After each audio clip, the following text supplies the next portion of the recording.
Beleza. Também agora gravando para quem assiste gravado no YouTube, para quem está vendo pelo YouTube, o pessoal que está aqui conosco.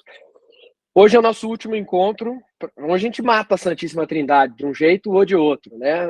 Hoje a gente precisa terminar a Santíssima Trindade, que já é o terceiro encontro, mas é um tema que tem muitos vieses, muitos entendimentos, muitas particularidades, e como não é fácil mesmo de se absorver, na evangelização adulta, normalmente eu faço em um encontro só, mas achei legal a gente conseguir aprofundar em vários temas, porque no final das contas facilita o entendimento e traz outras coisas que vêm junto. Mas antes da gente ir para essa última parte, só um esclarecimento do encontro passado. No fim das contas, de duas perguntas que a tia Rose tinha feito, e aí eu respondi uma, depois a outra, não respondi a primeira direito e ficou pelo caminho. Então, retomando um tema rapidinho e também trazendo uma outra coisa que eu acabei descobrindo durante a semana, por acaso também, sobre a questão da música, do Em Nome do Pai, Em Nome do Filho, Em Nome do Espírito Santo, do porquê que ela... por que a gente não pode cantar desse jeito? Porque ela dá essa conotação trideísta, essa conotação de que nós cremos em três deuses. E aí tem um exemplo que eu vou dar uma nevificada nesse exemplo, transformar esse exemplo na família Neves. E aí a gente pode entender melhor. Imagina que eu chego para a tia Rose e para o tio Lorival para trazer uma mensagem, ou para quem quer que seja da nossa filha, e falo, estou trazendo aqui uma mensagem em nome do Bruno, da Doris, do Arthur e do Lucas. Quando você ouve, estou trazendo uma mensagem em nome do Bruno, da Doris, do Arthur e do Lucas, você tem uma sensação de unidade. Você tem uma sensação de que esses quatro estão em união, em conjunto, trazendo uma mensagem só. Agora, se eu falar a mesma coisa, estou trazendo uma mensagem em nome do Bruno, em nome da Doris, em nome do Arthur e em nome do Lucas. Perceberam que gera a percepção é diferente. A primeira dá uma sensação de unidade. A segunda dá uma sensação de que cada um por si, por mais que seja o mesmo tema. Então é por isso que não se coloca o em nome várias vezes. Mas mais do que isso, e aí, como as coisas acontecem e tudo é providência divina, eu estou lendo um livro de um padre espanhol nesse momento, que é uma aproximação histórica de Jesus. Eu confesso que eu estou brigando com o padre autor desse livro o tempo inteiro, porque ele é racionalista demais, naturalista demais, então eu tenho uma série de discordâncias com o livro. Está sendo difícil chegar até o final do livro, porque eu já parei e voltei várias vezes, porque eu não concordo com muitas das coisas que são colocadas ali. Acho que tem muito que se aproveitar ali e tem muito que se contestar também. Mas quando ele está falando num determinado momento sobre Jesus, ele dá uma explicação sobre o significado do termo nome para a cultura semítica, para a cultura judaica. E ele explica nesse livro que o nome não é só um termo para representar uma pessoa em si, ele remete à substância, ao ser dessa pessoa. Então, quando se usa nome, você não está representando só a pessoa, está representando toda uma substância ou todo o ser dessa pessoa. Isso para a comunidade judaica, isso na língua semítica. E aí, a partir disso, eu fiz uma analogia, ou pelo menos uma complementação, que foi o seguinte: de onde é que vem essa oração? Em nome do Pai, do Filho e do Espírito Santo. Essa oração vem de um lugar, a gente não inventou do nada, não foi um papa que tirou da cabeça ou um padre que inventou. Isso vem do último capítulo do Evangelho de São Mateus, quando Jesus já está pronto para ascender definitivamente aos céus, e ele diz a todos: ide, pregai o Evangelho e batizai a todos em nome do Pai e do Filho e do Espírito Santo. Então a oração que dá origem, ou que gera o sinal da cruz que nós fazemos, ela vem de Jesus. Jesus explica: batizai a todos em nome do Pai e do Filho e do Espírito Santo. E ele não fala em nome do Pai, em nome do Filho, em nome do Espírito Santo. Ele fala uma coisa só. Então é daí que vem a origem da oração do sinal da cruz. Então, por si só, a gente tem que usar essa fórmula e não qualquer outra, porque ela vem de Jesus desse jeito. Mais do que isso, se Jesus fala desse jeito, é porque ele explica, talvez não muito claramente, mas ele contextualiza essa unidade do Pai, do Filho e do Espírito Santo. E por último, porque vamos lembrar, quando Jesus está ensinando esta oração, ele judeu, falando com os judeus. Então, talvez para nós, o nome é uma coisa simples, é só um nome de alguém. Não, para um judeu, o nome é muito mais do que o nome da pessoa, a representação de uma pessoa. É a substância, é o ser. Então, por isso que o correto e a única forma que se pode usar é em nome do Pai e do Filho e do Espírito Santo. Não estou te ouvindo, Rosalina.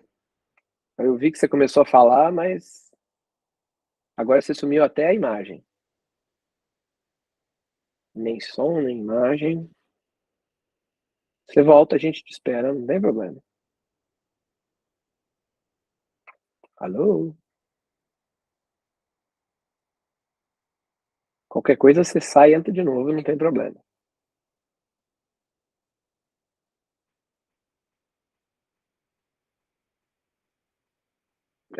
Bom, vamos tocar, porque eles devem estar ouvindo, mas devem estar brigando com o telefone lá. Opa, voltou a imagem, agora só falta a voz. Eu fui erguer a mão e bati o dedo no lugar errado. É que é bem complicado, né? Porque domingo na missa, o bispo, né, que tem uma posição importante na Igreja Católica, cantou desse jeito, em nome do Pai, em nome do Filho, em nome do Espírito Santo, né? Então é meio complicado. E outra também, que eu Não é meio. refleti. É muito, né? E outra coisa que eu refleti, porque é um canto, né? Os cantos dá sempre uma mexidinha, não dá? Quando vai fazer um canto, por exemplo, os salmos dão uma modificadinha, né? Tem o refrão, repete, então para enfatizar às vezes alguma coisa que às vezes faz a modificação, é uma maneira de enfatizar, entendeu? Vamos lá. Primeiro, esse não é o único bispo a cantar o em nome do Pai, em nome do Filho, em nome do Espírito Santo. É uma pena. É uma pena. É uma infeliz pena. Ele está errado. Quem sou eu para dizer que o bispo está errado? O bispo pode... Opa! Pitou alguma coisa e desistiu. Quem sou eu para dizer do bispo? Então esquece o bispo. A fórmula certa é essa. Se o bispo está fazendo de outro jeito, é um problema dele, ele que se veja depois com as autoridades. Mas o que eu estou trazendo aqui, de novo, tudo que eu trago aqui não é nada meu, é zero meu. Tudo vem daqui. E, inclusive, aqui se usa esse exemplo. Não o exemplo que eu citei aqui, mas se usa essa explicação de que o correto é em nome do Pai, do Filho e do Espírito Santo. Isso é o catecismo da Igreja Católica. Então, se um padre ou um bispo não segue, é um problema dele, ele que se veja com a situação dele, eu não vou me meter. Mas essa é a situação. Segundo, com relação ao canto. Esse é um outro erro. Quando a gente for falar de missa, eu já trouxe tantas vezes temas de missa que eu tenho até vontade de antecipar esse encontro. Eu adoro esse tema. Esse é um erro, um outro erro que acontece nas missas no Brasil e no mundo inteiro, infelizmente. Não existe cantar na missa. As equipes de canto, muitas vezes, acham que eles vão para cantar na missa. Não, eles vão para cantar no show, se eles quiserem. Eles vão para cantar a missa. E aí tem uma grande diferença. A gente pode se aprofundar quando for falar de missa mais nisso. Para que serve o canto? Durante a missa, tem dois únicos cantos, que são usados para, entre aspas, e bota várias aspas nisso, preencher espaço, que é para não ficar um silêncio. Que é o canto das oferendas, ou seja, na hora que está sendo feita a coleta e o padre no altar está recebendo as ofertas. Então, dá para ficar vazio também, não tem problema. Se não tiver canto, dá para fazer uma missa inteira sem canto, inclusive, não tem problema nenhum, e ela não fica diferente, não fica pior, não fica nada. Mas nesse momento você usa o canto para preencher ali aquele momento. O povo acha que é hora de descansar na missa, né? Não é. Mas a gente fala sobre isso depois. E o segundo canto, que não é, que é para ocupar um espaço ou dar uma ornamentação, é o canto da comunhão. Ou ali o canto de ação de graças, que algumas vezes se coloca depois, que também não é o mais certo, mas tudo bem, não é um equívoco. O resto, todos os outros cantos dentro da missa, e quando eu estou falando dentro da missa, por exemplo, eu não estou falando do cântico inicial, porque no cântico inicial, formalmente a missa não começou oficialmente. A missa começa a hora que o padre fala em nome do Pai, do Filho e do Espírito Santo. Significa o quê? Se você chegar antes disso, maravilha. Se você chegar depois, desde que não seja por um motivo justificável, onde você não tenha culpa, esquece, a missa já não vale mais. Pode ir embora e voltar para a próxima, que essa aí não valeu como preceito. Assunto para a gente discutir depois. Mas o que eu quero dizer? A equipe de canto canta a missa. Então, no ato penitencial, ele não tem que inventar. Cura-me, Senhor, pois quero viver. Não existe. Só tem uma música, aliás, existe uma variação de músicas para ato penitencial. Ponto. Que elas trazem mais ou menos o que é a oração do ato penitencial. O Glória, mesma coisa. Glória a Deus nos altos céus, paz na terra aos seus amados. Não, não existe. Não. Glória é uma só, é a oração do Glória. Óbvio, existe alguma variaçãozinha, desde que se reze a oração do Glória inteira? Existe, sem dúvida. Mas você tem que rezar a oração. Então você não está cantando por qualquer coisa, você está cantando aquela oração que já está prevista. Porque no ato penitencial ou no Glória, por exemplo, se não tiver cantado, você faz uma oração. Você pode fazer a oração do Confiteor, né? Confessa a Deus Todo-Poderoso e a vós, irmãos e irmãs, né? No ato penitencial. No Glória você reza, glória a Deus nas alturas e paz na terra aos homens por ele amado, bababá, bababá, bababá, e por aí vai. Então, quando a gente fala de canto... Oi? O padre Dirceu diz que não tem nenhum problema da gente fazer uma aculturação. Acho que nem foi o padre Dirceu, acho que foi um outro padre que estava celebrando, que pode fazer a aculturação para se adaptar à cultura daquele povo, para você fazer uma missa que atraia mais o povo. E aí você pode fazer algumas mudanças no canto para aculturar, para você estar, e que existe essa autorização. Acho que não é o padre Dirceu, porque o padre Dirceu gosta de missa redondinha, não, certinho. Outros, deve ter sido outro padre. Não é o padre Dirceu que você está pensando, é o padre Dirceu. Ah, é outro Dirceu. Ah, então tá bom. Então, tia, sabe qual é o problema? O problema é que, assim, você fazer uma aculturação para estar de acordo com a cultura local é uma coisa. Exato. Outra coisa é você inventar coisa que não existe na missa. Isso aqui não pode. Então, assim, você pode fazer uma aculturação no Cântico do Glória? Pode, mas tem que ser oração do Glória. Você pode fazer mais lento, mais rápido, você pode colocar um instrumento a mais, um instrumento a menos, você pode fazer um pouquinho mais alegre, um pouquinho menos alegre, não tem problema. Foi no dia da missa sertaneja que ele falou, porque daí teve outros cantos. Está errado. Com todo respeito ao padre que faz a missa sertaneja. Está errado. É só olhar as rubricas. É só ler o catecismo, é só ler a instrução geral do missal romano, é só ler o próprio missal romano. Está se inventando. Esse é que é o problema. Com o argumento de que se está aculturando para o povo participar, está se mudando o que é a missa. De novo, qual foi o aculturamento que fez no santo? Santo, santo, santo, dizem todos os anjos. Santo, santo, santo, é o Senhor. Não é um aculturamento em ritmo de forró, de pagode? Não existe cantar esse santo. Tá errado cantar esse santo. Esse santo não se canta na missa. Quer cantar na novena, canta. Quer cantar na noite de louvor, canta. Não pode cantar na missa. A oração do santo é um só. É um só. É o santo que a gente sabe que está lá no missal. Senhor Deus, Deus do universo. Deus Pai, do mundo. E por aí vai. Hosana nas alturas, bendito que vem em nome do Senhor, Hosana nas alturas. Essa é a oração. Qualquer outra variação está errado. Então, assim, aculturar, beleza. Inventar, não pode. E aí, tia, de verdade, o que a gente mais encontra, infelizmente, é missas, não vou denominar, nem botar no padre, nem no canto, nem ninguém, mas missas em que, sob o pretexto de aculturar, se comete equívocos de rubrica de liturgia. Esse é o problema. Isso não é de hoje, não. Isso, se a gente for estudar a transformação pela qual a igreja passa desde o Concílio Vaticano II, a gente vai entender que muita gente não entendeu o que era o concílio.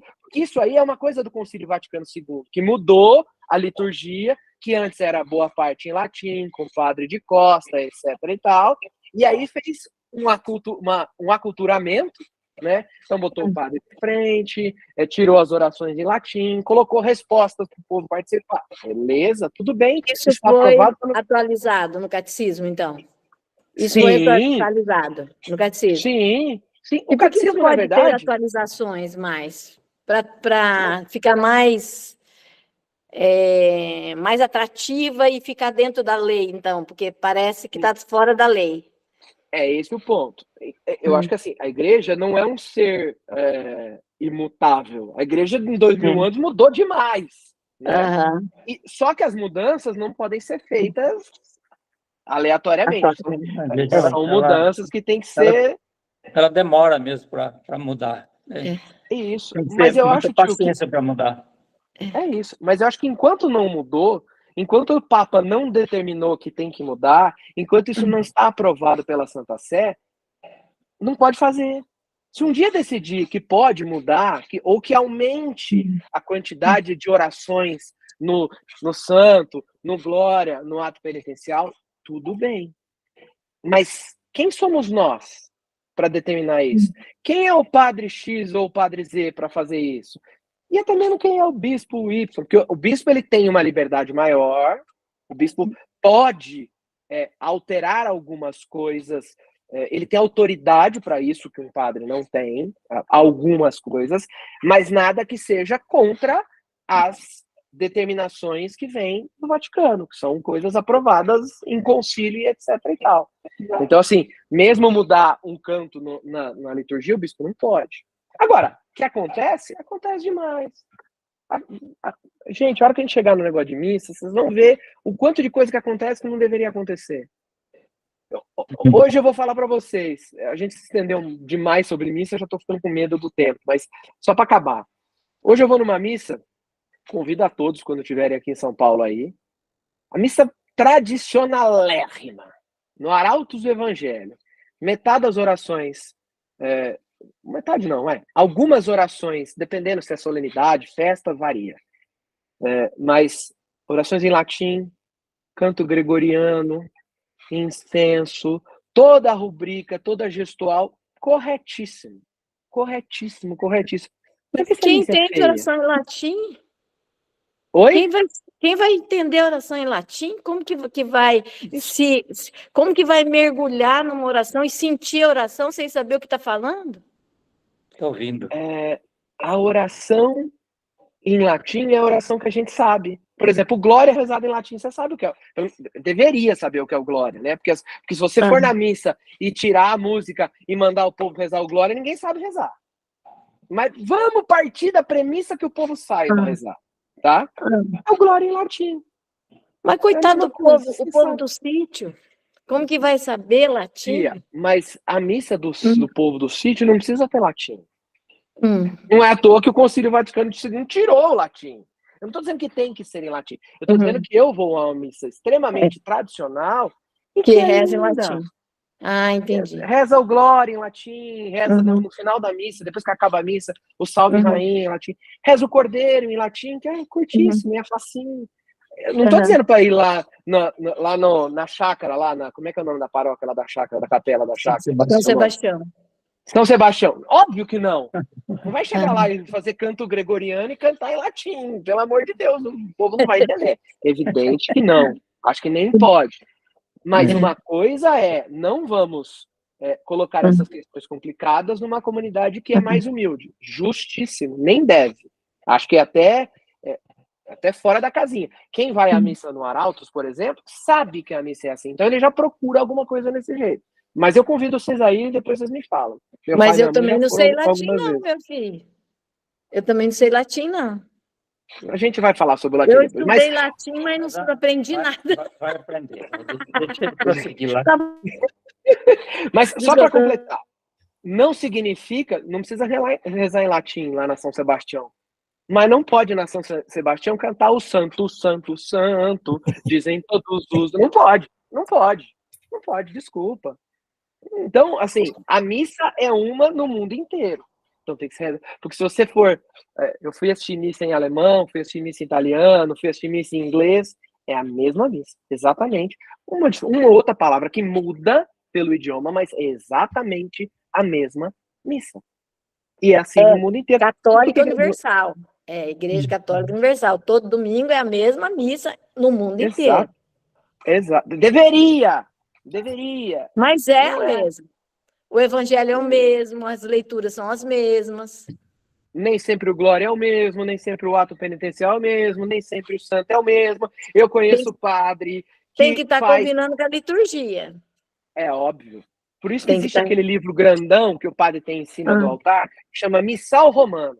Aquilo existe em todas as línguas, que é para que todos os padres do mundo inteiro rezem a mesma missa. Agora tem padre que pega aquilo, guarda e começa a inventar. Desculpa, aí é a missa do padre X.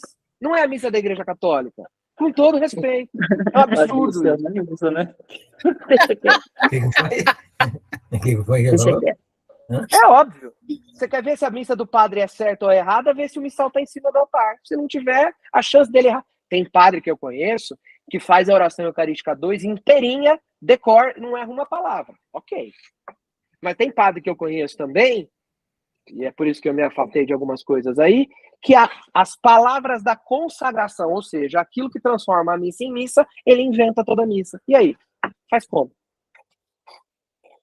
Aí fica difícil. Gente, falamos demais de missa. Meu Deus, essa discussão é para outro encontro.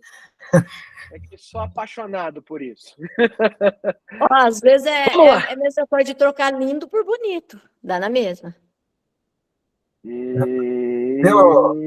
Será? Será? E o que significa... Viu? Não aumentando a conversa, eu já fui 3 vezes nos arautos. Se você for uma vez, 2, você vai querer voltar sempre. Eu na terceira missa já estava acompanhando em latim e cantando. Pergunta se meu pai fala latim. Eu sou analfabeto. Mas é isso. Não é à toa, tudo tem um porquê. De novo, não precisa ser em latim. Pode ser.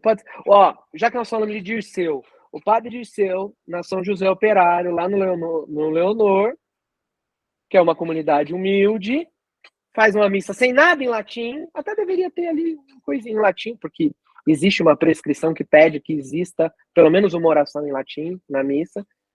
Mas tudo bem, passa. É uma missa simples. O Kyrie eleison dá para fazer, né? Não, o Kyrie é grego. O Kyrie é grego, não é latim. É grego? Então tem que ter o grego também? Ou não? Sim. Grego, hebraico e latim. Eleison. Tudo é grego. Tem que ter os 3. Kyrie eleison, Cristo é grego. Em hebraico só. Em hebraico é o amém. O amém é uma palavra hebraica. Então falta o latim. Qual que é o jeito mais fácil? Qual é a oração mais fácil de se colocar em latim? O Cordeiro. Agnus Dei qui tollis peccata mundi, miserere nobis. Agnus Dei qui tollis peccata mundi, miserere nobis. Agnus Dei qui tollis peccata mundi, dona nobis pacem. Pronto, acabou. 3 frases. Onde uma repete ainda. São 2 frases. Não é difícil. Dá para cantar, mas tudo bem. Vamos lá, vamos seguir. Santíssima Trindade, vem para a gente concentrar aqui e falar no que precisa. Nós estudamos 2 semanas, 2 encontros falando sobre a Santíssima Trindade, entendimento do que era, como era, a parte técnica, a parte espiritual, mas nada disso faz sentido se nós não entendermos como ela atua em nós.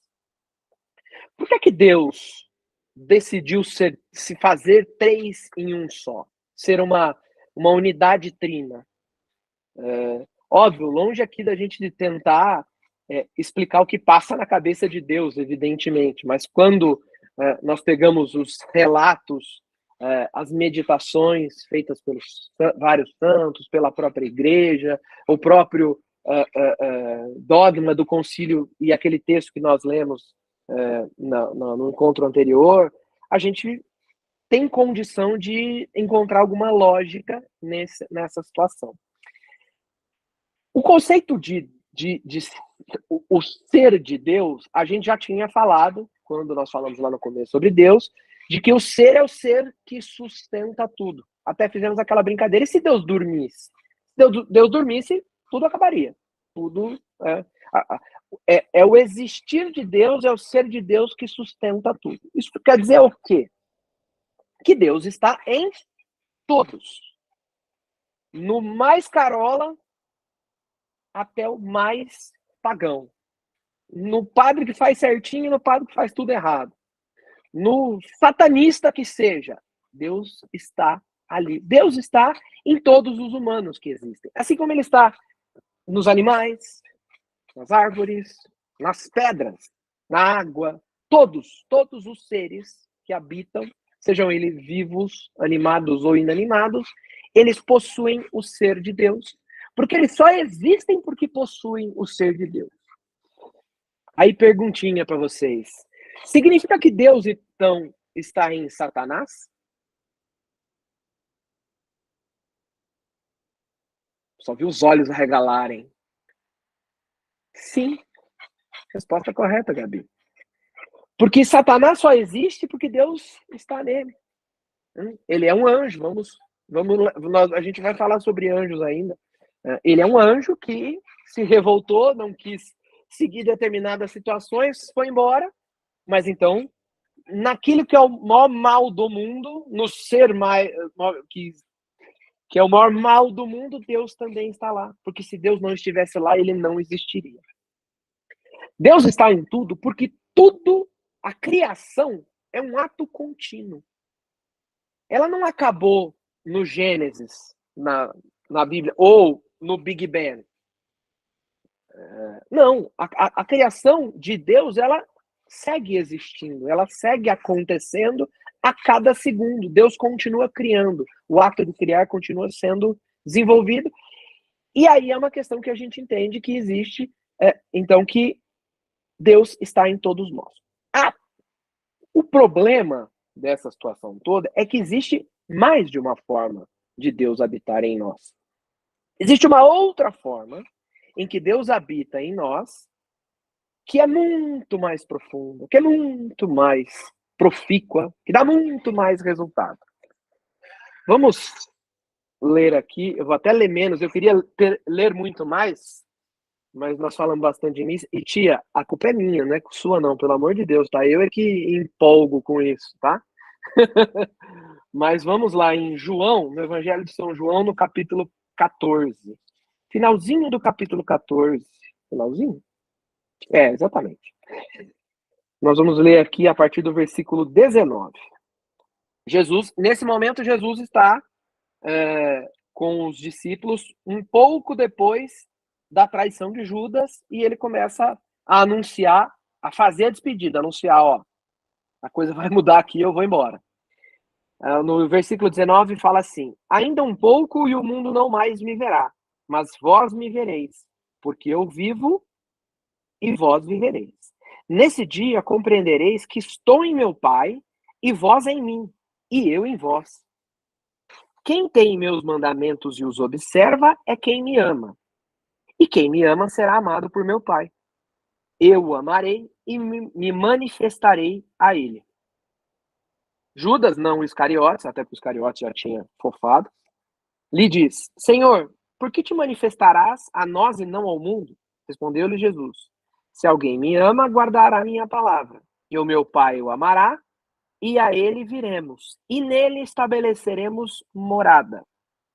Quem não me ama, não guarda minhas palavras. E minha palavra não é minha, mas do Pai que me enviou. Essas coisas vos disse estando entre vós. Mas o Paráclito, lembra que a gente falou de Paráclito em outros encontros? Aqui está mais claro. Mas o Paráclito, vírgula, o Espírito Santo que o Pai enviará em meu nome, vírgula. Ou seja, é um aposto, aqui é uma explicação. Vos ensinará tudo e vos recordará tudo o que vos disse. Deixo-vos a minha paz vos dou, não vou lá dou como o mundo dá, não se perturbe nem se intimide vosso coração. E aí eu completo lá no capítulo 15, um pouquinho depois, onde Jesus fala da verdadeira videira. Ele diz o seguinte, praticamente uma continuação, eu estou pulando alguns versículos só, vai direto ao ponto. Eu sou a videira e meu pai é o agricultor. Todo ramo em mim que não produz fruto, ele o corta.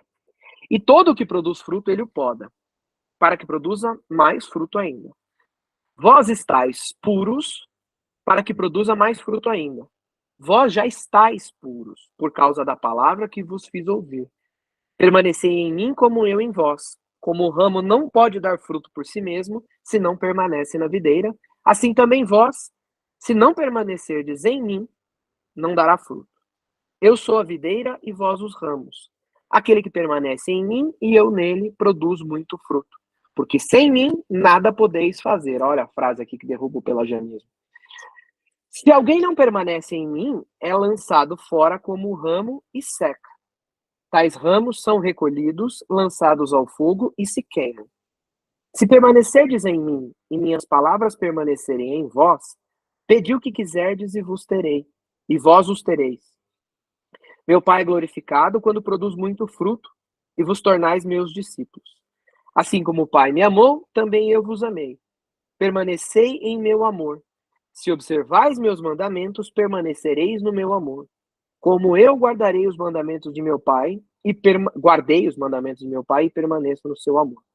Eu vos digo isso para que a minha alegria seja em vós e vossa alegria seja plena. Este é o meu mandamento, amai-vos uns aos outros como eu vos amei. Ninguém tem maior amor do que aquele que dá a vida por seus amigos. Vós sois meus amigos se praticai o que vos mando. Já não vos chamo servos, porque o servo não sabe o que o seu senhor faz. Mas vos chamo amigos, porque tudo o que ouvi de meu Pai vos dei a conhecer. Vocês veem que Jesus, nessa parte, é muito maior esse discurso, e muito rico, ele vai rodando em torno de alguns conceitos aqui. Eu li mais ou menos tudo para vocês terem essa noção do como ele gira em torno mais ou menos das mesmas poucas ideias aqui. Mas vamos fazer uma leitura mais detida aqui. Jesus fala assim, cadê? Aqui. Se alguém me ama, guardará minha palavra. E meu Pai o amará, e a ele viremos, e nele estabeleceremos morada. Então, se alguém ama Jesus, guarda a sua palavra, e nele, Jesus e o Pai estabelecerão uma morada. Agora, quem ama Jesus? Ele fala, quem não me ama, não guarda as minhas palavras. Ou seja, quem ama, guarda as palavras. E no outro trecho aqui, ele fala que se observais meus mandamentos, permanecereis no meu amor, como eu guardei os mandamentos de meu Pai e permaneço no seu amor. Então, ama a Jesus quem guarda os mandamentos. Pergunta, então, aproveitando que está a professora de português aqui, para a gente fazer uma interpretação de texto. Quem é eu e o Pai, primeiro de tudo? Nós estamos falando de Santíssima Trindade e a gente está dando um indício de quem é eu e o Pai. Mas não vamos diretamente à Santíssima Trindade aqui. Mas nós estamos falando de Jesus e Deus, a primeira e a segunda pessoa da Santíssima Trindade. Qual é a condição para que eles habitem em nós? Jesus disse, se alguém me ama, guardar lá a minha palavra. E para amá-lo, tem que seguir os mandamentos. Pois bem, significa então que eles vão habitar em todo mundo? Conflitante com o que nós ouvimos agora há pouco, né? Nós ouvimos que Deus está em todos. Mas agora Jesus fala que só quem o ama e guarda a sua palavra é que nele o Pai e o próprio Cristo irá e estabelecerá morada. Então existe uma outra forma da presença de Deus em nós, que é diferente dessa simples presença do ser que gera todo mundo. E essa presença, ela é uma presença mais íntima, porque a gente vê aqui quando Jesus fala: vós sois meus amigos se praticai o que vos mando. Já não vos chamo servos, porque o servo não sabe o que o seu Senhor faz, mas vos chamo amigos, porque tudo que ouvi de meu Pai vos dei a conhecer. Então, peraí. Significa, então, que tem uma outra forma, claramente, em que Deus e Jesus habitam em nós. Mas para que eles habitem dessa forma, nós precisamos amar a Cristo. E Jesus diz que para amar a Cristo, nós temos que seguir os mandamentos. Então, quem não segue os mandamentos não recebe essa outra presença. E esta outra presença é o que nós chamamos de mistério da inabitação trinitária. Quando que se começou a conhecer melhor o que era o mistério da inabitação trinitária?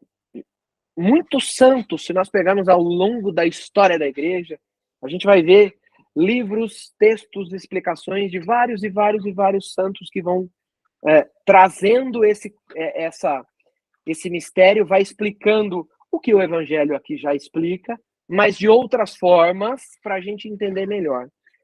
Mas eu trago um caso aqui, que ele para mim é um dos mais interessantes, que aconteceu com Santa Elizabeth da Trindade, que era uma monja carmelita que viveu no final do século XIX.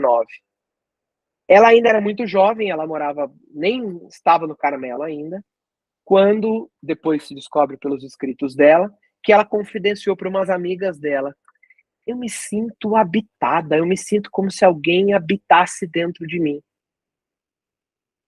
Tanto ela sentia isso, que um dia ela foi conversar com um padre, um frei dominicano chamado Padre Valé, e ele explicou para ela o que era o mistério da inabitação trinitária e a presença da Santíssima Trindade em nossas almas. Ela conta depois, nos seus escritos, que a hora que o padre explicou isso para ela, ela tinha vontade de mandar o padre calar a boca, porque ela queria continuar com aquela presença e ouvir aquela conversa que ela tinha dentro dela. Esse é um exemplo de tantos outros santos que trazem essa presença diferente de Deus dentro de nós. No mistério da inabitação trinitária, nessa presença mais forte, nessa presença anunciada por Cristo aqui no Evangelho de São João, já dissemos, é uma presença mais profunda, mais profícua, mais íntima. Deus é nosso amigo. Lembra do Evangelho que a gente leu há pouco, né? Nós passamos a ser amigo de Deus, e não só um ser que existe porque Deus está nele. E Deus habitando em nós dessa forma mais profunda, mais eficaz, sendo nosso amigo, nós passamos a ser muito mais íntimos dele. E aí eu volto ao que o tio falou lá no começo, a gente tinha acabado de entrar na chamada, acho que a Gabi nem estava ainda, né?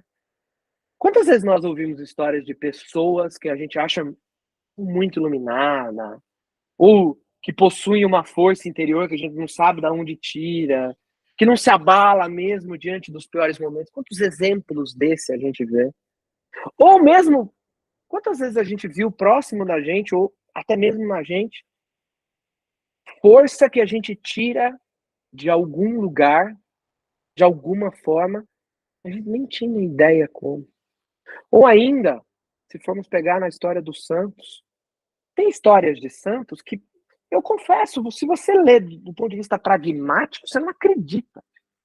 Como é que São Lourenço, foi dia de São Lourenço, acho que há umas 2, 3 semanas atrás, São Lourenço é um santo que foi queimado vivo. Ele foi colocado numa grelha, queimado vivo, em dado momento em que ele já estava deitado de costas durante um tempo na grelha, não vou nem falar que estava na carne viva, já estava assado. Ele vira para os algozes dele e fala: vira porque esse lado já está assado. Como é que o santo tem uma força dessa de viver uma situação de dor extrema e por causa da fé, por defender a sua fé, ele sobrevive a isso, ou não sobrevive, mas ele suporta isso. Ou o Santo Inácio de Antioquia, que foi jogado aos leões, e os seguidores dele queriam, não, nós vamos te resgatar. Ele, não, chegou minha hora. Chegou minha hora de entregar minha vida por Cristo, então não me tira daqui. E aí os leões começavam a rodear ele, e cheirar ele, e voltar, e não atacavam ele. Ele começou a dar tapa na cara do leão, para ver se o leão avançava nele e consumava o martírio dele. Ou tantos outros mártires. Ou histórias de dedicação, de amor absurdo.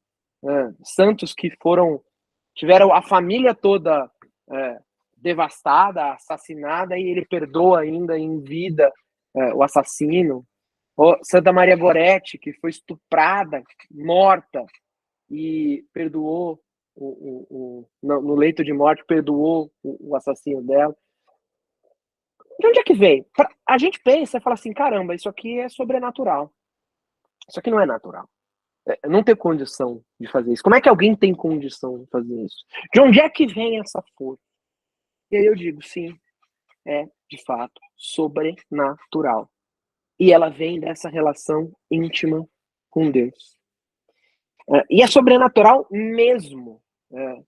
Se a gente tiver a oportunidade de seguir e fazer um estudo sobre a engenharia de santidade, que eu falei no último encontro, a gente vai ver essa diferença dos três seres, do corpo, da alma e do espírito. E é a partir desse momento em que Deus age de forma sobrenatural e nos dá essa possibilidade. Mas, de novo, como é que eu tenho isso? Seguindo os mandamentos, seguindo a lei de Deus, seguindo a palavra de Jesus, para aí sim eu poder amar a Cristo e receber essa inabitação. Agora eu pergunto, qual presença eu quero ter? Essa que até o coisa ruim tem? Ou eu quero chegar ao ponto de ter a presença de Deus? E aí não vem só Deus, vem Deus, vem Jesus e vem o Espírito Santo, vem a Santíssima Trindade dentro de nós. Qual eu quero ter? Eu quero ser só um ser que existo porque Deus me faz existir? Eu quero ser amigo íntimo dele. Na verdade, a gente não deixa de ter a outra, porque se não tem a existência de Deus, nós não existimos. Mas nós adquirimos essa segunda. Tecnicamente, só para entender o que a teologia mostra de como isso acontece, essa presença de Deus em nós, ela se dá exatamente por meio da Santíssima Trindade. É a Santíssima Trindade que permite, ou seja, é Deus que se faz 3 e 1 ao mesmo tempo, que permite com que nós, humanos, tenhamos acesso a algo que é sobrenatural. Como? E é por isso que essa é uma das razões, não é a única, evidentemente, mas é uma das razões pelas quais, e nós vamos estudar mais isso quando formos estudar Jesus mais profundamente, que Jesus, ou seja, a segunda pessoa da Santíssima Trindade, vem e se encarna. Deus se encarna. A partir do momento em que Jesus se encarna e vem em forma humana, nesta humanidade de Jesus, ele nos dá acesso ao Espírito Santo. Então nós só temos essa possibilidade de ter esse acesso à inabitação trinitária, de ter a Santíssima Trindade agindo diretamente dentro da gente, por causa da paixão, morte e ressurreição de Cristo. Antes, isso não era possível. Antes, isso não acontecia, porque Deus dá o Espírito Santo a partir desta forma. Pelo menos neste formato de inabitação trinitária, ele dá a partir desse momento. Não que o Espírito Santo não tenha agido antes da vinda de Cristo de forma humana para o mundo. Mas é essa humanidade que Jesus nos dá esse acesso mais direto, como forma de morada, que Jesus diz aqui. Ele diz aqui, eu preciso ir ao Pai, porque a hora que eu for, eu vou, porque é o que acontece um pouco antes desse trecho que nós lemos agora, acho que a gente leu em alguns encontros atrás, que os apóstolos estão ali sentidos, Senhor, mas por que você tem que ir? Ele fala, eu preciso ir, porque eu vou para o Pai, para que o Pai envie o outro Paráclito, que esse habitará em vós. Então, por concomitância, o Pai e o Filho vêm, e por concomitância o Espírito Santo vem também. Aí nós temos a perfeita inabitação trinitária, a Santíssima Trindade habitando em nós.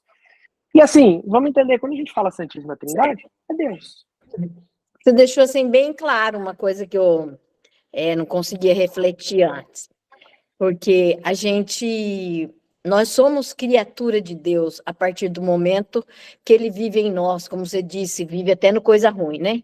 Mas a partir do momento que a gente recebe o santo batismo em nome do Pai, do Filho e do Espírito Santo, aí o Espírito vem morar em nós e quando a gente assume, o bebê que é batizado, ele não assume nada, mas os padrinhos, os pais, assumem que vai seguir os mandamentos de Cristo, por isso ele passa a ser de Cristo por livre arbítrio, por vontade de seguir Cristo, e a partir daí ele passa a ser o amigo de Cristo, vamos dizer assim. Ele assume essa habitação de Cristo nele, né, a partir do santo batismo.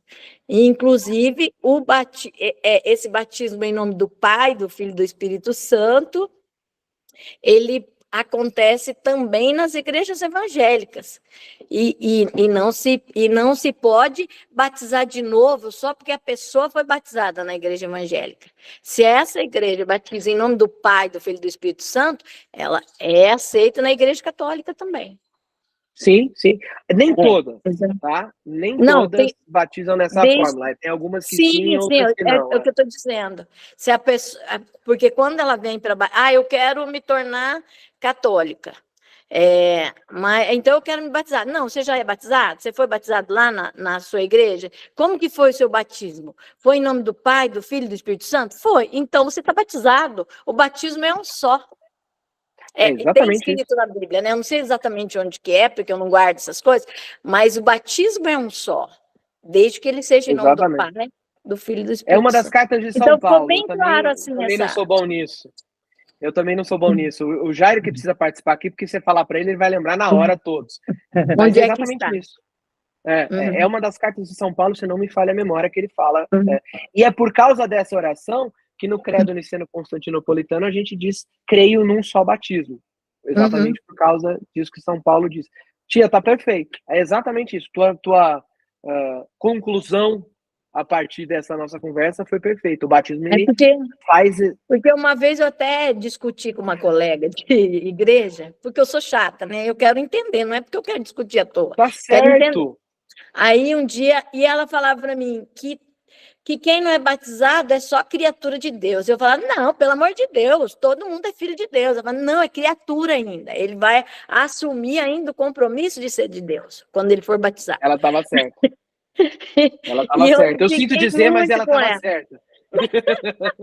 É que eu não aceitava.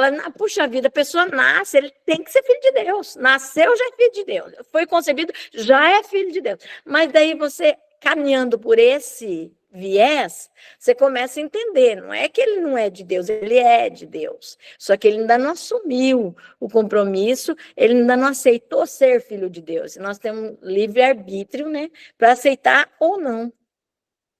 E aí, de novo, é uma questão de semântica, né, porque assim, sei lá, não tem nada que eu fiz aqui, pronto, tem uma coisa aqui, ó.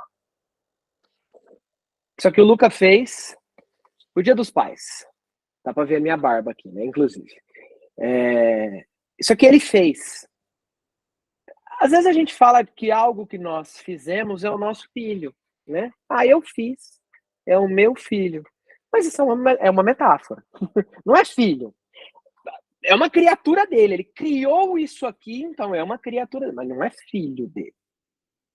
Nós somos criaturas de Deus. Como você bem falou, mas não somos filhos. É pelo batismo, através de Jesus, que por adoção nós passamos a ser filhos de Deus. Mais diretamente. Ainda é por adoção. Não é como Jesus é filho. Mas já somos filhos por Cristo. Por Cristo nós somos filhos. Então é por isso. E é isso. E é o batismo que dá constrói essa estrada para a Santíssima Trindade habitar na gente. Sem o batismo, isso não é possível. Isso não... e é só acontece nos seres humanos, porque os seres humanos têm um negócio que nenhum outro ser tem, que é alma. Só os seres humanos têm alma, os bichos não têm alma. Os bichos podem ter instinto, mas não é alma, não é livre-arbítrio, não é inteligência, não é... Ele tem até a gente fala, ai, que bicho inteligente. Não, ele não é inteligente, ele é bem treinado. Porque se ele não for treinado, ele não faz absolutamente nada. Viu? Pode falar, alguém... Gabi, pera aí só um pouquinho, vamos na fila. Qual que é a diferença de alma e espírito? Porque eu achava que os bichinhos tinham alma, só não tinha espírito. Porque eu achava que o espírito é o que conectava com... né, com Deus, no caso. Não podemos entrar. Eu prometo que em breve a gente vai falar de diferença de alma e espírito, senão nós vamos para 2 horas hoje e aí nós estamos na água. Mas assim, num resumo bem resumido. O que faz a gente ter o livre-arbítrio e a possibilidade de agir contra o instinto animal é a alma, tá? Exemplo básico. Os animais, eles têm uma programação única e exclusiva. Foge da dor, busca o prazer. Foge da dor, busca o prazer. Isso eles vão fazer sempre a vida inteira. Eles nunca vão fazer diferente. Nós temos até um lado animal que nos leva para isso. Foge da dor e busca o prazer. Mas nós temos um negócio aqui dentro, metafisicamente falando, não fisicamente, né? Que é a alma, que nos permite ir contra essa programação animal. Quando, por exemplo, a gente resolve tomar uma benzetacil. Nós estamos fazendo o contrário, né? Nós estamos fugindo do prazer e do de encontro à dor. Mas a gente sabe que é o melhor. Então a gente vai e faz. O que nos dá isso é a alma. O espírito é uma outra coisa. O espírito é uma... Eu vou tentar colocar de uma forma bem simples. Não é exatamente isso, mas é para você começar a captar. O espírito, ele é uma... Como é que chama quando a gente tem uma célula e a célula se transforma? É uma célula tronco e ela se transforma em alguma outra coisa. Eu esqueci, tem um termo em biologia, que eu não vou lembrar como é que é o termo agora. Ela não é se difere, se diferencia. Eu vou usar uma palavra errada, tá? Mas é só para você entender. É uma variação da alma, uma transformação, uma evolução, mutação, não é isso também. Eu perdi a palavra, eu vou buscar a palavra depois e trago.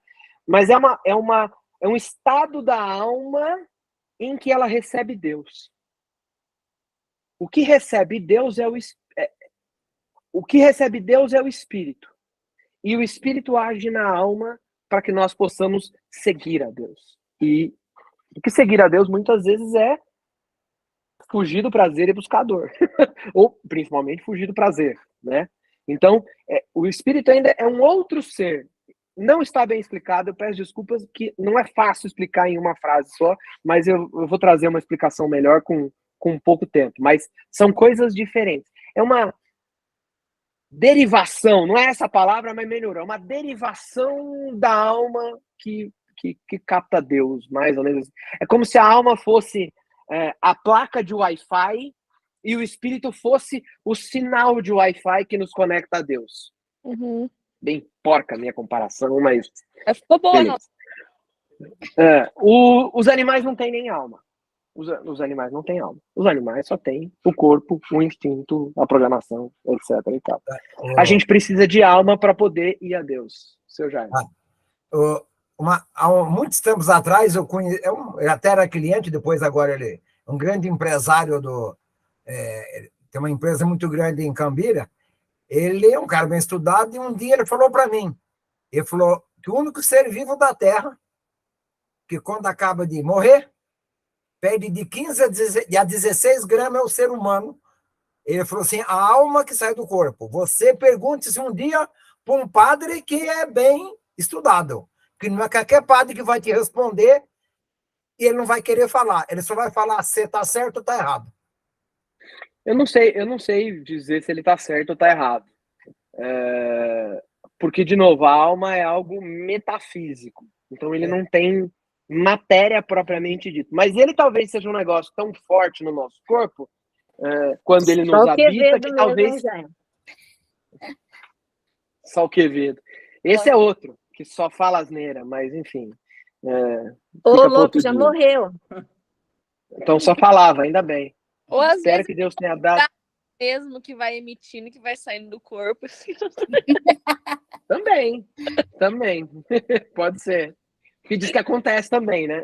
Acontece. Eu, de faculdade, ele tem. A família tem uma funerária. Uma vez ele foi carregar um morto, na hora que ele pegou o morto pelo braço, só soltou uma rotância que saiu correndo, morrendo de medo do morto. Faz sentido, o gás tá preso, ele tá morto, mas o gás tá lá. O gás não sai, o gás tem que sair de algum jeito. Que beleza, hein? Ficou escatológico o nosso Depois de encontro. desligar, depois que parar de gravar, eu falo. Tá bom, por favor. Vamos. Esse aí fica só por depois. Mas voltando aqui. Então, não sei, pai. Não sei dizer se é isso ou não, mas que sim. O único ser da face da Terra que possui alma é só o ser humano. Evidentemente, isso sem sombra de dúvida. Então, isso a gente pode atestar sem dúvida. Agora, pegando o gancho do que a tia falou, o batismo, ele vem, nos limpa, nos faz filho de Deus, pavimenta esse caminho para a gente receber essa inabitação trinitária. O problema é que quando a gente passa a ter consciência, a gente vai lá e quebra essa estrada. Nós fazemos algo que nos desconecta, faz com que o sinal de Wi-Fi, para usar o exemplo da alma e do espírito, pare de receber o sinal. Corte a internet. A Claro vem e corta a internet. Que é o quê? O pecado. Jesus disse, não sou eu que estou dizendo, nós acabamos de ler no Evangelho. Só habitará, só eu e o Pai vamos, estabeleceremos morada naquele que me ama e ouve a minha palavra e cumpre os meus mandamentos. Então, se nós não cumprimos os mandamentos, significa que Deus não fará morar em nós e a gente perde essa capacidade de inabitação trinitária, essa outra morada, consequentemente, esse sinal e essa ligação com Deus. Tá bom, mas aí eu cometi o pecado, eu faço o quê? Se eu já cometi o pecado, eu cortei o sinal, eu preciso restabelecer esse sinal. Como é que a gente restabelece esse sinal? Tem um jeito. Tem dois. Se você não foi batizado... Oi? Confessa. Exatamente. Esse é o jeito. Se você nunca foi batizado, você ainda pode ser batizado e criar essa conexão. Constantino, por exemplo, ele deu sorte. Ele deixou para ser batizado no leito de morte horas antes de morrer. Deu sorte. Mas às vezes não dá tempo, né? Antigamente isso era um costume. Antigamente, muito antigamente, Idade Média, as pessoas não se batizavam de pequeno porque elas queriam deixar para batizar no final da vida para que limpasse todos os pecados e elas fossem salvas. Para muita gente não deve ter dado tempo, infelizmente, né? Paciência. Mas para quem já é batizado, tem um jeito. Cristo nos deixou ferramentas, mecanismos para ou ampliarmos ou criarmos essa conexão com Ele. Como é que chamam esses mecanismos? Sacramentos. Um deles, que é o que reconecta, é o sacramento da confissão. Não vou entrar na profundidade do sacramento da confissão, porque ouve-se muito, inclusive e sobretudo dentro da Igreja Católica, de muitos que batem no peito e falam que são católicos, vão à missa, meu Deus, comungam e falam, para que eu preciso me confessar? Eu peço perdão para Deus, tá tudo certo. Não é bem assim. Mas a gente vai entrar nesse assunto um outro dia. Mas, em linhas gerais, a situação é essa. Eu preciso me limpar dos meus pecados mortais. O que são pecados mortais? São pecados que nós cometemos conscientemente contra um dos 10 mandamentos. Qualquer deles. Quando a gente comete, nós estamos em pecado mortal. Se a gente cometeu, a gente precisa confessar. E aí, quando a gente confessa, nós voltamos ao estado de graça. Opa! O sinal de Wi-Fi volta a funcionar. É como o cara da Claro que vem, pimba! Consertou e o sinal voltou a pegar. E aí a gente tem como criar essa conexão de volta, fazer com que Cristo habite em nós e, habitando em nós, Ele e o Pai, habita em nós por concomitância o Espírito Santo. E aí a gente chega nisso. Só tem um caminho: oração e confissão. A oração para nos deixar fortes, para não cair em tentação, para não cair no pecado, para não cometer os pecados mortais e para não perdermos essa conexão. Se a gente perder a conexão, a confissão nos reconecta. Uma confissão bem feita, uma confissão com um bom exame de consciência, com arrependimento, evidentemente. Não adianta sentar lá na frente do padre, falar meia dúzia de asneira, querer que ele põe a mão e tá tudo resolvido. Não é assim, tá? Agora a gente fecha, então, porque nós passamos bastante hoje da hora, voltando lá no começo do primeiro encontro sobre a Santíssima Trindade. Como é que eu vou entender, então, o que é a Santíssima Trindade? Se é um negócio tão difícil. Uma coisa é certa. Sem estar preparado para que ela esteja em nós, jamais a gente vai entender. Ou é muito mais difícil entender. Ou a gente vai entender só um pedaço. E também não vamos entender o que é esse amor que ela nos revela. Por consequência, jamais entenderemos o que é o plano de Deus na nossa vida, porque uma coisa está linkada à outra. Parece meio que a gente não sai de ponto de partida, mas tudo que a gente está vendo aqui, vocês veem que dá uma sensação de preparação. Porque de fato é uma preparação. Ainda que nós tenhamos entrado diretamente em muitos conceitos, em verdades de fé, em muita coisa que a gente já pôde aprender aqui ao longo desses encontros, mas tudo ainda é uma preparação para a nossa caminhada que vem daí em diante. Porque quando eu consigo estar em estado de graça, ou seja, bem confessado, livre dos pecados mortais e podendo ter condição de ter essa habitação, essa inabitação da Santíssima Trindade, é a hora que começa a nossa vida. Nossa vida de santo, nossa vida de quem ama a Deus, nossa vida de quem faz a vontade do Pai, nossa vida de quem ama a Cristo. É aí que começa. A gente precisa fazer tudo isso para começar. Porque se nós não fizermos isso, a gente não tem nem a inabitação trinitária em nós. A gente não tem nem a presença de Deus em nós, a não ser como criaturas. Nós não temos a presença dele como nosso amigo. Já não vos chamo servos, chamo amigos. E Jesus fala aqui, ó. Cadê? A hora que ele está falando com os apóstolos. Peraí que eu vou achar. Aqui. Ele está falando com os apóstolos, eu li aqui. Vós já estáis puros por causa da palavra que vos fiz ouvir. Então nós precisamos estar puros para poder ter essa habitação da Santíssima Trindade em nós. É fácil? Não é fácil. Deus sabe que não é fácil. Deus sabe o quão miseráveis nós somos. Deus sabe o quão é difícil seguir os mandamentos.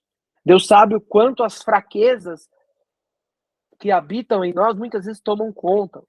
Como essas paixões tomam conta da nossa vida e quando a gente viu, já desvirtuou, já falei mal do outro, já cometi outros pecados, etc. e tal. Deus sabe disso. Por isso que ele nos dá esse mecanismo de nos limparmos e começar de novo. Mas, de novo, isso é só o começo. E a gente não pode aspirar. Infelizmente, muitas vezes na nossa vida de busca de conversão, nós queremos nós almejamos como o fim o que achamos ser o fim, mas é só o começo. Então, estar em estado de graça, estar limpo do pecado para poder ser salvo, é só o ponto de partida. Nós podemos ser salvos e um dia conheceremos a glória eterna de Deus? Ok. Mas o tempo que a gente vai precisar de purgatório para resolver isso vai ser bastante complicado. Mas Jesus disse, sede perfeitos como o vosso Pai eterno é perfeito. Então a gente tem que almejar mais.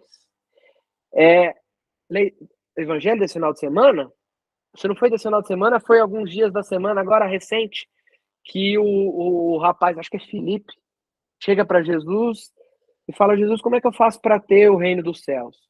E aí Jesus diz assim, é só você obedecer os mandamentos. E aí ele pergunta, quais mandamentos? E Jesus diz todos. Não matar, não roubar, não cometer adultério, não pecar contra a castidade, não desejar a mulher do próximo, ele cita alguns.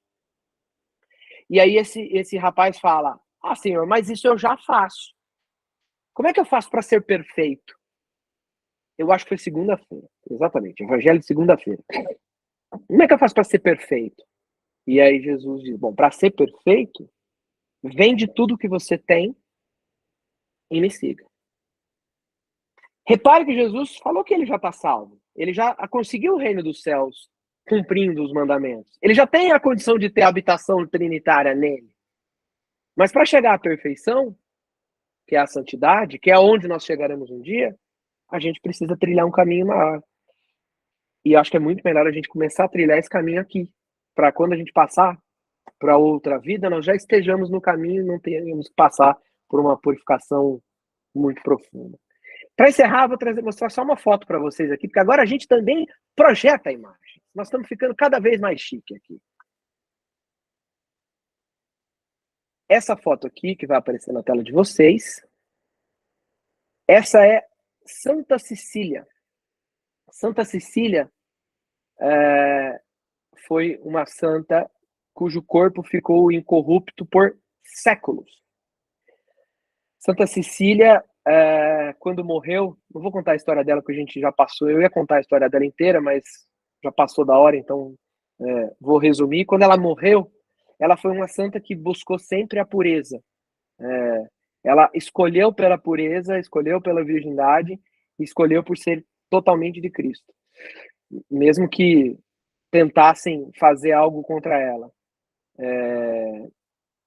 Não é à toa que, por essa decisão dela de seguir a Cristo, tentaram decapitar ela. Foram dados 3 golpes para separar a cabeça do tronco dela, para, enfim, conseguir. Ela caiu morta, e ela caiu exatamente nessa posição. O corpo dela ficou nessa posição por 3 dias até que ela foi sepultada. Só que o corpo dela permaneceu incorrupto mesmo. Não sei se vocês já ouviram essas histórias de vários santos. Se não me falha a memória, essa foi a primeira história de um santo cujo corpo ficou incorrupto. Incorrupto significa que ele não se decompôs. As bactérias, os vermes da terra não comeram o corpo ficou inteiro. Ela é um exemplo. Bernadette Soubirous, que é a santa que viu Nossa Senhora, na Imaculada Conceição, né? Jesuí Immaculée Conception, é a Santa Bernadette Soubirous. É outra que o corpo de Santa Bernadette está incorrupto até hoje, numa igreja da França. Se a gente for lá, a gente consegue ver. Mas a primeira é a Santa Cecília. Nós não temos a foto porque ela morreu no século VI, século VII, uma coisa assim. Agora, reparem em uma coisa nessa imagem do corpo dela. Só para terminar, em 1599 foi aberto o túmulo da Santa Cecília e o corpo dela foi encontrado ainda incorrupto, quase 1000 anos depois dela ter morrido, e a cena continuava desse jeito. Agora, o mais interessante dessa cena não dá para reparar. Repara na mão dela aqui. Ó. Agora a gente vai ver a mão dela mais de perto.